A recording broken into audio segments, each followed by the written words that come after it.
মমতা ব্যানার্জির সঙ্গে দেখা করলেন নওশাদ সিদ্দিকী। মমতা ব্যানার্জির সঙ্গে বৈঠক করেছেন, মমতা ব্যানার্জির সঙ্গে আপনি নাকি ইফতার করেছেন, এরকমও একটি খবর সমাজ মাধ্যমে চলছে।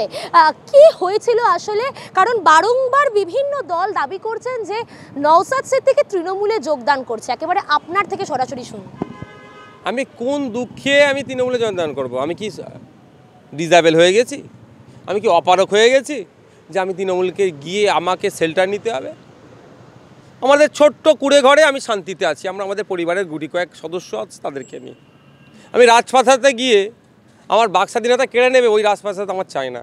আমার কুড়ে ঘরে আমার বাক স্বাধীনতা আছে, অন্যায়ের বিরুদ্ধে কথা বলতে পারছে, এটা আমার জন্য যথেষ্ট। এবার যে যার মতোভাবে খবর করছে, জল্পনা যারা করছে জল্পনায় তারা সাঁতার কাটুক না, উনি ভাবি না। অনেক জ্ঞানের আমি কাল থেকে দেখছিলাম তো, অনেক ভদ্রলোক সিনিয়র পলিটিশিয়ান অনেক জ্ঞানের কথা বলছিলেন। আমি তাদেরকে এত কথা বলবো যে নওশাদ সিদ্দিকী সৌজন্যতা রাজনীতি করে, মানে এটা ভাববেন না যে দুর্বল। যদি কেউ ভদ্র মানুষ অভদ্র হয়ে যায়, তার থেকে বড় অভদ্র আর কিন্তু কেউ থাকবে না, এটা মাথায় রাখা দরকার। আমি গিয়েছি কারোর সাথে ফিশ কাটলেট খেতে নয়, আমি গিয়েছি ভাঙড়ের মানুষের স্বার্থে। ভাঙড়ের মানুষের বছর 5 বছরে যে 3 কোটি 3.5 কোটি টাকা পাওয়ার দরকার সেটা দিচ্ছে না, সেই কাজটা হচ্ছে না। কেন হচ্ছে না? বারবার বিভিন্ন দপ্তরে কথা বলার পরেও যখন সুরাহা হয়নি, আমি গিয়েছি রাজ্য সরকারের প্রধানের কাছে। যদি ওখানেও সুরাহা না হয়, এরপরে গণতান্ত্রিক প্রক্রিয়ায় কোথায় কোথায় যেতে হবে সেটাও বাংলার মানুষ দেখবে, মিডিয়ার মাধ্যমে আপনারা দেখাবেন। মুখ্যমন্ত্রী কি বলেছেন আপনাকে? উনি আমার বিষয়বস্তুগুলো দেখলেন, জানার চেষ্টা করলেন। ওনাকে জানিয়েছি আমি যে এই দেখুন আমি এখানে জমা করেছি এই তারিখে এই আমার 2.5 বছর কিল করেছে, তুমি দেখেছে। এবং আমার সাথে যেটা হয়েছে গাইডলাইনের বাইরে হয়েছে, বিইউপির গাইডলাইনের বাইরে হয়েছে। উনি আমাকে একটা আশ্বস্ত করেছে, যা হবে বিইউপির গাইডলাইনের মধ্যেই হবে। আমি আশা করছি 1 সপ্তাহ 10 দিন দেখব উনার যে কথা বলেছেন, এবং সেই গাইডলাইনের মাধ্যমেই হবে ভাঙড়ের মানুষের যে টাকাটা এখন আটকে রেখেছে সে টাকায় উন্নতি হবে। কিন্তু আপনার জোটসঙ্গী বাম নেতৃত্ব তারাও কিন্তু আপনার কে কটাক্ষ করতে ছাড়েনি, কারণ আমরা সুজন চক্রবর্তীর মন্তব্য দেখলাম যে কটাক্ষ করতে ছাড়েনি। তিনি বলছেন যে তৃণমূলের যোগদান করার ব্যাপারটা কি কোনোভাবে সেটাই ঠিক আদতে?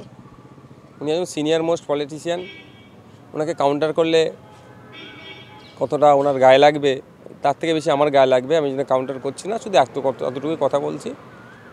আপনারা আদর্শর কথা বলেন তো, নিশ্চিতভাবে আপনার আদর্শটাকে আপনি যেভাবে আঁকড়ে ধরেছেন, নওশাদ সিদ্দিকীও আদর্শটাকে একইভাবে আঁকড়ে ধরেছে।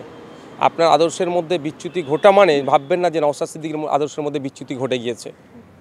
আপনি আপনাকে দিয়ে অন্যজনকে জাস্টিফাই করবেন না। যদি উনি এখনও সিপিএমে আছে, আমি ওনাকে উদাহরণের জন্য বলছি এটা। পাশাপাশি শুভেন্দু অধিকারী আরও একটি মন্তব্য করছেন যে মেটিয়া বুরুস মমতা বন্দ্যোপাধ্যায় তখনই জিততে পারবেন যদি নওশাদ সিদ্দিকী সেই সিটটা মমতা ব্যানার্জিকে ছেড়ে দেন। কি বলবেন? শুভেন্দু বাবুর আর কি আছে পলিটিক্স করার? কোন জায়গা আছে? এমন একটা বলুন এর ওপরে উনি পলিটিক্স করবেন, করতে পারছেন না। এখন এগুলো হচ্ছে, আমরা 2026-এ শুভেন্দুবাবু এই মমতা ব্যানার্জির বিরুদ্ধে বৃহত্তর ফ্রন্ট তৈরি করার লক্ষ্যে আমরা এগোচ্ছি। ফ্রন্ট তৈরি করে বিজেপি তৃণমূলকে হারানোর জন্য আমরা চেষ্টা করছি, তার পরিকল্পনা এখন থেকে চালাচ্ছি। না থাকবে মানে শুভেন্দু অধিকারী, না থাকবে মমতা ব্যানার্জি, এই দুজনকে আমরা এই দুটো দলকে আমরা পরাস্ত করব। সমাজ মাধ্যমে আরও একটি ভিডিও ভাইরাল আপনাকে নিয়ে, আরামবাগ টিভি ডিজিটাল মিডিয়া তাকে নিয়ে একেবারে ভূয়সী প্রশংসা করেছেন। কি বলবেন? এই আজকে যেমন আপনাদের যে চ্যানেলের হেড আছে গুলো ভাই, সাকিরুল ভাই যথেষ্ট গ্রাসরুট নেবে খবর করছে। সাকিরুল ভাইয়ের সহ এই ডিজিটাল মিডিয়া ফেডারেশনে যাদের কর্মীদের নামে ডিস্টার্ব হচ্ছে, আমি তো বিরোধিতা করছি। আমি পার্টিকুলার সাকিরুল ভাইয়ের কথা বলছি। আজকের দিনে আমি মনে করছি সাকিরুল আমাদের সোসাইটির জন্য একটা অন্যতম হাতিয়ার, আর যেভাবে এক্সপোজ করছে ফেক নিউজগুলো, তো এটা আমি বলছি।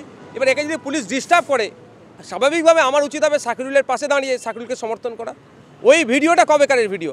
আজ থেকে 3 বছর আগের ভিডিও, যখন শফিকুল ইসলামকে ডিস্টার্ব করেছিল পুলিশ, সেই সময় বলেছিলাম, এবং তখন খবরের মধ্যে নিরপেক্ষতা পেয়েছিলাম। তারপর থেকে তার কোনো কথাই বলিনি তার সম্পর্কে। এখন তো তিনি আর নিরপেক্ষ সাংবাদিক নয়, এখন শফিকুল ইসলাম বিজেপির মুখপাত্র হিসাবে কাজ করছে, এটা বলছি।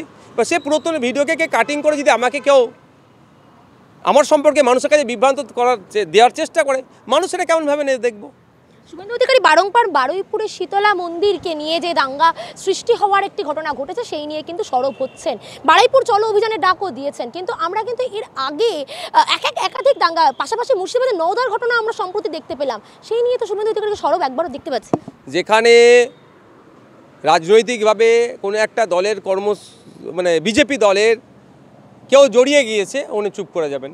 আপনি নওদার কথা বলছেন, সরস্বতী যে অলরেডি অ্যারেস্টেড 3-4 জন, একজন নয় 3-4 জন অ্যারেস্টেড, যে আপনার সরস্বতী মূর্তি ভাঙার দায়ে চোপড়াতে গ্রেপ্তার হলো বিজেপির সদস্য এবং পঞ্চায়েতের সদস্য এবং আরও 3-4 জন।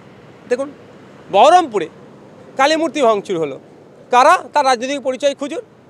বারুইপুরে মসজিদের ভেতরে ঢুকে নোংরামি করেছে, কোরআন শরীফ প্রিয়ের তোড়ফোড় করেছে, মাইক ভাঙচুর করেছে, মসজিদে পিচ্ছাপ করে দিয়েছে, তার রাজনৈতিক পরিচয় দেখুন।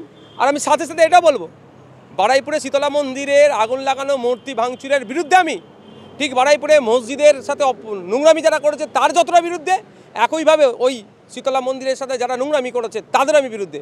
কিন্তু শুভেন্দুবাবুরা শীতলা মন্দিরটা দেখতে পেলেও মসজিদটা দেখতে পায় না, শুভেন্দুবাবুরা বেলডাঙ্গাটা দেখতে পেলেও তো বেলডাঙ্গাটা এড়িয়ে গেলেন, আবার চোপড়াটা দেখতে পায় না। নওদার ঘটনা নিয়ে কি বলবেন? কারণ একজন হিন্দু যুবক বারংবার মুসলমান সম্প্রদায়ভুক্ত ব্যক্তিদের রীতিনীতি নিয়ে একাধিক ধরনের মন্তব্য করেছেন, কুমন্তব্য করেছেন, কি বলবেন?